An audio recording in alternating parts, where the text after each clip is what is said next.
Il est 8h21 sur Sud Radio, direction les États-Unis. On retrouve notre invité Jean-Éric Brana. Bonjour à vous.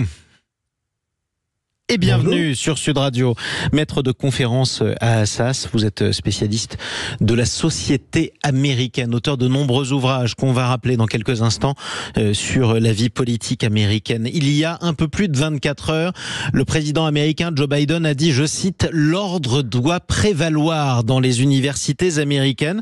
Des opérations de police ont eu lieu un petit peu partout dans plusieurs établissements pour déloger des manifestants pro-palestiniens qui bloquaient l'accès à ces établissements. Où en est la situation ce matin et combien d'universités sont toujours bloquées, Jean-Éric Brana? Alors, les universités ne sont pas bloquées, elles sont occupées par des sit-ins devant les universités. Généralement, il n'y a plus d'occupation de locaux et une quarantaine d'universités sont touchées à travers le pays par des mouvements qui, on va le préciser tout de suite, sont quand même très minoritaires. Hein. Je veux dire par là que ce sont très peu d'étudiants qui sont mobilisés sur ces actions, alors qu'on parle de très grosses universités qui comptent entre 10, 15, 20 000 étudiants. Ce n'est pas un mouvement de masse comme en 68, même si 68 a commencé par la première occupation en mai 64 à Berkeley et s'est terminé en 1970. Donc c'est un mouvement qui a été sur la longueur. Je ne sais pas si on va continuer sur la même voie, mais on est aux prémices, mais des prémices qui ont été importantes puisque la montée s'est faite très violemment, très brusquement plutôt que violemment, pardon. Et c'est quelque chose qui a beaucoup surpris. Alors concrètement, qu'est-ce qu'ils réclament ces étudiants qui organisent des sit-ins devant leur université en soutien à la Palestine ? Alors, c'est assez clair, il y a une demande immédiate et exprimée, et puis il y a une demande qui est moins immédiate et moins exprimée. Je vais commencer par la première. Elle est politique, elle consiste à dire que le gouvernement américain se trompe de politique et qu'il faut donc renoncer à aider Israël, ne pas envoyer d'argent, et ça fait allusion aux 15 milliards de dollars qui ont été votés il y a maintenant une semaine au Congrès. Et puis, elle demande aux universités de cesser les accords qu'il peut y avoir avec des universités israéliennes. En soi, en tant qu'universitaire, je dois vous dire que je trouve que là, c'est une aberration, puisque, bien sûr, il faut pouvoir permettre aux étudiants israéliens et palestiniens et arabes de continuer à fréquenter les universités et non pas les étrangler, mais c'est leur demande. En tout cas, c'est une aberration pour vous, qu'on constate aussi dans ce cas-là en France, parce que je rappelle que c'est la même revendication qui est portée par certains étudiants de Sciences Po, mettre un terme au partenariat entre Sciences Po Paris et l'université de Tel Aviv, par exemple. Voilà ce qui est demandé. Vous avez dit qu'ils étaient très minoritaires, ces étudiants aux États-Unis. C'est vrai qu'on en a pourtant beaucoup parlé. Est-ce qu'il y a un effet de loupe médiatique dessus? Est-ce qu'on en parle trop de ce mouvement pour vous?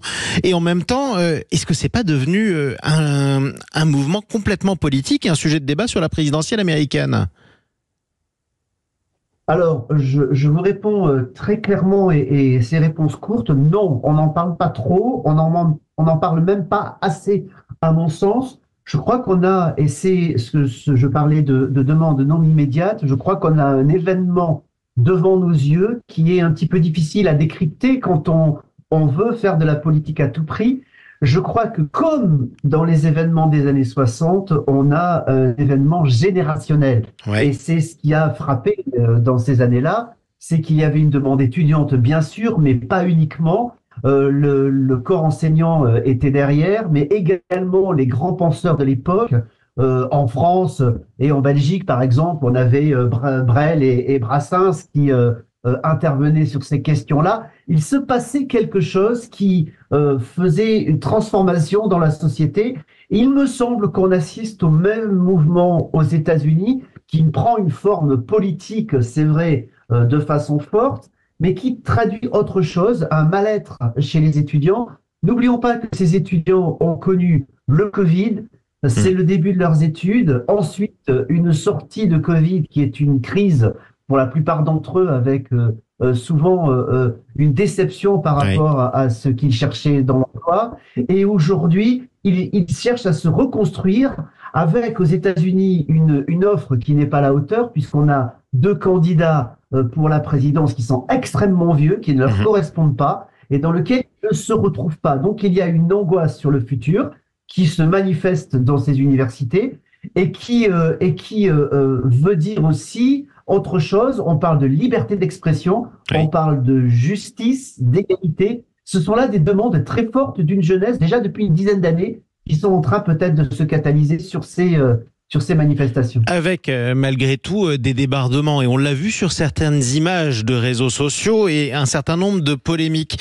Est-ce qu'on a vraiment sur certains sit-ins empêché à des étudiants juifs d'accéder à leur université ou à leurs cours dans une université américaine? Est-ce qu'il y a de l'antisémitisme aussi dans ce mouvement? C'est ma dernière question, Jean-Éric Brana.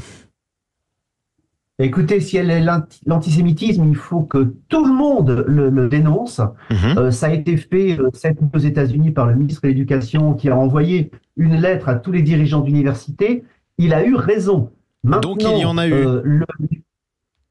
Je pense qu'il y a effectivement dans certaines universités des débordements avec des slogans « Retourne en Pologne », enfin des slogans qui sont d'une violence extrême. Pour un individu seul face à une foule, il faut quand même réaliser cela. Le débat ne fait que commencer puisque en même temps, notamment à Chicago, les étudiants font remarquer que les manifestations de Chicago sont organisées par des pro-palestiniens et des pro-juifs ensemble et que l'antisémitisme n'a pas lieu d'être dans cette université.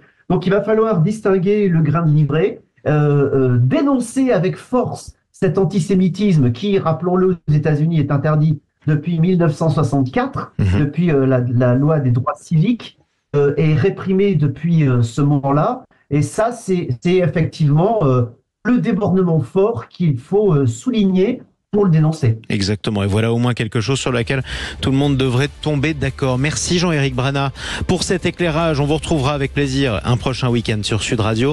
Je rappelle que vous êtes maître de conférence à ces spécialistes de la société américaine.